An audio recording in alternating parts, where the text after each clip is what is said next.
Assalamualaikum warahmatullahi wabarakatuh. Anak sekalian, bertemu lagi dengan saya Bapak Ahmad Marzuki. Gimana kabarnya? Baik-baik saja kan? Sekarang kita lanjutkan materi kita pada pelajaran sejarah kebudayaan Islam dengan materi Sunan Ampel. Adapun kompetensi dasarnya adalah menganalisis biografi Sunan Ampel dan perannya dalam mengembangkan Islam di Indonesia. Dengan tujuan pembelajaran, setelah pembelajaran ini diharapkan anak-anak sekalian dapat 1. Menghayati nilai-nilai perjuangan Sunan Ampel. 2. Meneladani kepribadian Sunan Ampel. Yang ketiga, mengetahui sejarah perjuangan Sunan Ampel. Dan yang keempat, menceritakan sejarah perjuangan Sunan Ampel. Kita awali dengan A. Biografi Sunan Ampel. Biografi itu cerita hidup atau sejarah hidup Sunan Ampel. Yang pertama, nama asli dari Sunan Ampel yaitu Sayyid Ali Rahmatullah. Ya, disebut Sunan Ampel karena bertempat tinggal di Ampel. Yang kedua, sering juga disebut sebagai Raden Rahmat. Ya, ini sebut Raden ini berarti dulu termasuk bangsawan pada zamannya itu ya. Terus yang ketiga, lahir di Champa tahun 1401 di Kamboja. Champa itu Kamboja ya, sebuah kerajaan yang ada di Kamboja sana. Terus yang keempat, orang tua dari Sunan Ampel yaitu Sunan Gresik. Ini ayahnya atau Maulana Malik Ibrahim. Dan ibunya Dewi Chandrawulan. Terus yang kelima, saudara kandung dari Sunan Ampel yaitu bernama Sayyid Ali Murtado. Itu adalah beberapa bagian dari biografi Sunan Ampel yang perlu anak-anak ketahui. Berikut ini beberapa proses perjalanan Sunan Ampel dalam menyebarkan agama Islam di Indonesia atau di Nusantara. Yang pertama, Sunan Ampel datang ke Jawa. Terus yang kedua, menuju Ampel Denta. Setelah sampai di Ampel Denta, Sunan Ampel mengajarkan ajaran agama Islam. Terus poin yang keempat, Sunan Ampel sesepuh Wali Songo. Poin yang kelima, nilai positif Sunan Ampel. Nanti ini semua yang akan kita bahas pada slide-slide berikutnya. Anak-anak sekalian, berikut ini proses Sunan Ampel datang ke Pulau Jawa. Beliau datang ke Nusantara, khususnya ke Pulau Jawa, yaitu pada tahun 1443 Masehi. Ini datang ke Pulau Jawa atas undangan bibinya yang bernama Darawati. Dia adalah istri dari Raja Majapahit yang saat itu bernama Prabu Kertawijaya. Bibinya ini adalah seorang putri Champa yang menikah dengan Raja Majapahit yang bernama Kertawijaya. Terus kenapa kok Sunan Ampel diundang ke sana?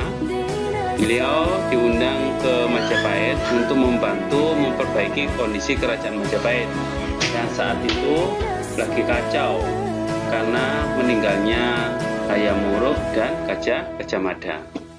Setelah membantu Majapahit, ini Sunan Ampel mendapat hadiah tanah dari Raja Majapahit.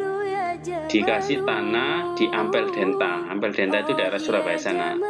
Setelah mendapatkan hadiah itu, Sunan Ampel akhirnya bertempat tinggal di sana, di Ampel Denta.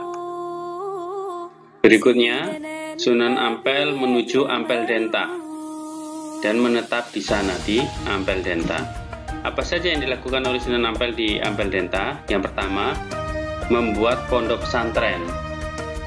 Ini dengan tujuan menyebarkan agama Islam di daerah Ampel Denta sana khususnya. Terus menyebar luas sampai ke seluruh tanah Jawa dan se-Indonesia. Yang kedua, para santri ikut menyebarkan agama Islam sampai keluar daerah. Ini luar daerah Surabaya maksudnya, sampai ke Jawa Tengah, ke Jawa Barat, dan sampai ke luar Jawa. Yang ketiga, Sunan Ampel menikah dengan Nyai Ageng Manila. Siapa Nyai Ageng Manila itu? Yaitu putri Bupati Tuban. Kenapa kok Sunan Ampel memilih putri bupati? Kok nggak orang biasa? Ini juga salah satu strategi untuk lebih mudahnya menyebarkan agama Islam. Yang keempat, Sunan Ampel mempunyai 4 orang anak. Yang pertama, putri Nyai Ageng Maloka. Yang kedua, Sunan Bonang atau Maulana Makhdum Ibrahim. Yang ketiga, Sunan Derajat atau Syarifuddin. Yang keempat, Syarifah. Syarifah ini menjadi istri dari Sunan Kudus. Yang berikutnya, Sunan Ampel membantu kerajaan Majapahit mengatasi masalah. Anak-anak sekalian, ajaran Sunan Ampel yang terkenal sampai sekarang yaitu Molimo, yang artinya mo artinya tidak mau, limo artinya 5. Jadi tidak mau 5. Apa itu kalau diartikan semuanya? Tidak mau melakukan 5 kejahatan besar yang ada pada waktu itu. Apa saja kejahatan pada waktu itu? 1. Moh mabuk. Ini artinya tidak mau minum minuman keras, khamr, dan minum-minuman yang lain yang bisa memabukkan, yang mengandung alkohol. Yang kedua, moh main. Moh main ini artinya tidak mau berjudi. Kalau sekarang ada namanya togel, taruhan, dan sejenisnya. Terus yang ketiga, moh madon. Moh madon ini artinya tidak mau berzina, tidak boleh berzina. Yang keempat, moh madat.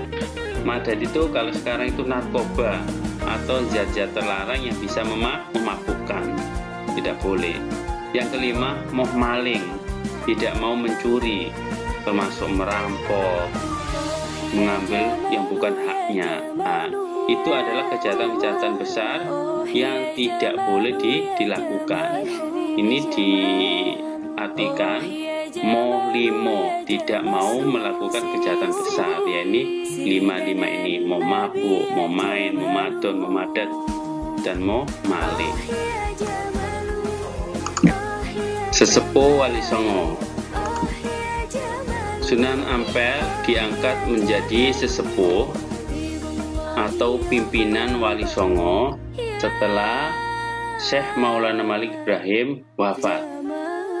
Akhirnya Sunan Ampel saat itu ditunjuk menjadi mufti atau pemimpin agama Islam setanah Jawa.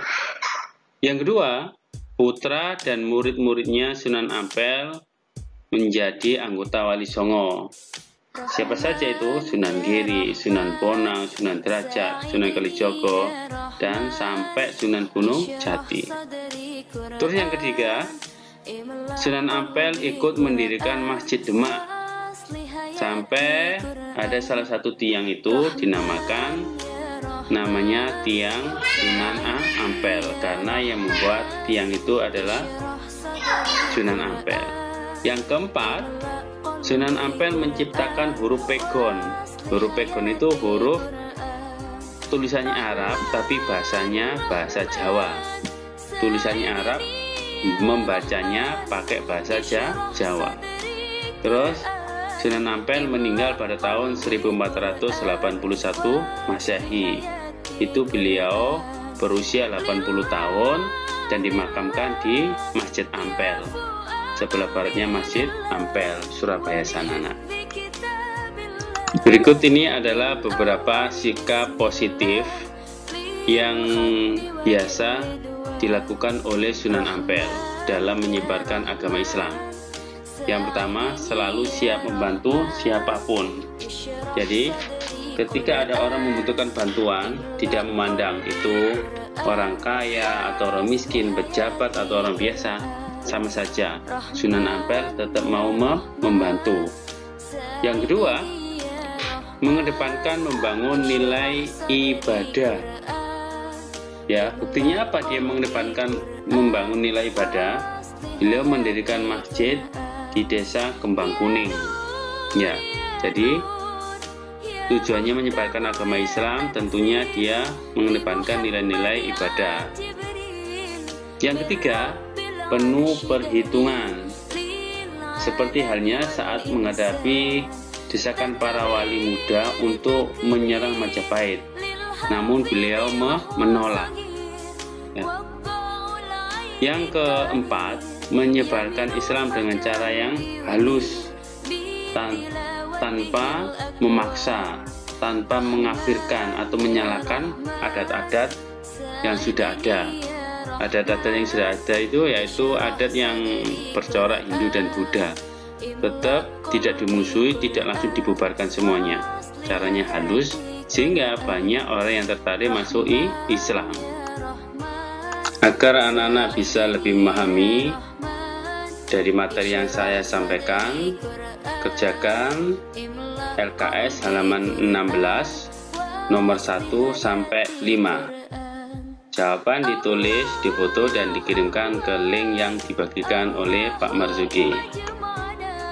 Demikian pembelajaran hari ini. Semoga bermanfaat dan jangan lupa bahagia. Akhirul kalam, ihdinas shiratal mustaqim. Wassalamualaikum warahmatullahi wabarakatuh.